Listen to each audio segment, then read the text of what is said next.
పశ్చిమ బెంగాల్ రాష్ట్రం కోల్కతాలో మహిళా డాక్టర్పై జరిగిన అత్యాచారం హత్యను యావత్ దేశం తీవ్రంగా ఖండిస్తోంది. దేశంలో పెను సంచలనం రేపిన ఈ దారుణమైన ఘటనపై సర్వత్రా ఆగ్రహావేశాలు వ్యక్తమవుతున్నాయి.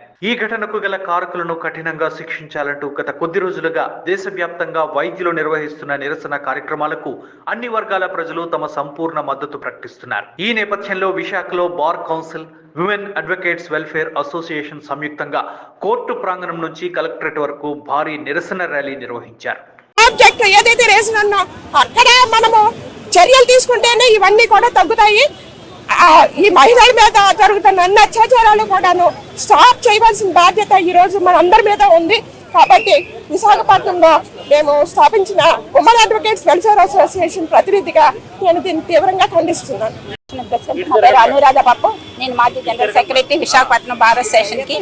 ఇప్పుడు ఈ డాక్టర్ గారి మీద, మెడికల్ డాక్టర్ మీద పనిచేస్తున్న ప్రదేశంలో భద్రత లేకుండా ఉండడం వలన ఇలాంటి అమానుష్య చర్య జరిగింది.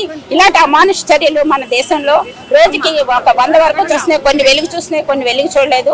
కనుక ఈ విషయంలో మనకు వెలుగు చూసిన విషయంలో మనం ఎటువంటి లోపాయికారైన ప్రవర్తన చేయకుండా దోషులు ఎవరైతే ఉన్నారో వాళ్ళని కఠినంగా శిక్షించాలి. కఠినంగా శిక్షించడం కాదు, సత్వరంగా కఠినంగా శిక్షించాలి.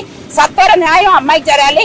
అలాగే అమ్మాయికి జరిగితే దేశంలో ఉన్న ప్రతి మహిళ కూడా అప్పుడు భద్రత ఫీల్ అవుతారు.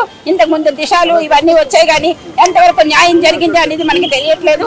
ఇక మీదట ఈ మెడికో కేసుని ఆధ్వర్యంగా తీసుకుని ఈ మెడికో ద్వారా మన ప్రపంచానికి మన తాలూకా పటిష్టతను చూపించాలి, మన పవర్ని చూపించాలి. దానికి మీడియా వారి సహాయ సహకారాలు కూడా కావాలి. ఈ మెడికో కుటుంబానికి మా ఉమెన్ అడ్వకేట్స్ వెల్ఫేర్ అసోసియేషన్ తరఫున వారికి ఎటువంటి సహాయ సహకారాలు కావాలన్నా ఉచితంగా చేస్తామని మేము దీని మూలంగా తెలియజేసుకుంటున్నాను. జై హింద్.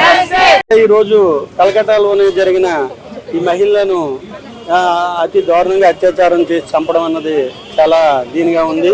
దీని గురించి అందరమే కూడా ఖండిస్తున్నాము. ఇది అడ్వకేట్స్ తరఫు నుంచి పూర్తిగా నా తెలుగుదేశం లీగల్ సెల్ నుంచి కూడా మేము ఖండిస్తున్నాము. తర్వాత ఇది అడ్వకేట్స్ అందరూ కూడా దీని మీద ఉద్యమించి ఈ డాక్టర్కి సపోర్ట్గా మేము కలెక్టరేట్కి రావడం జరిగింది. కాబట్టి దీని మీద ఒక న్యాయం జరగాలని ఒక లాయర్గా మేము కూడా కోరడం జరుగుతుంది.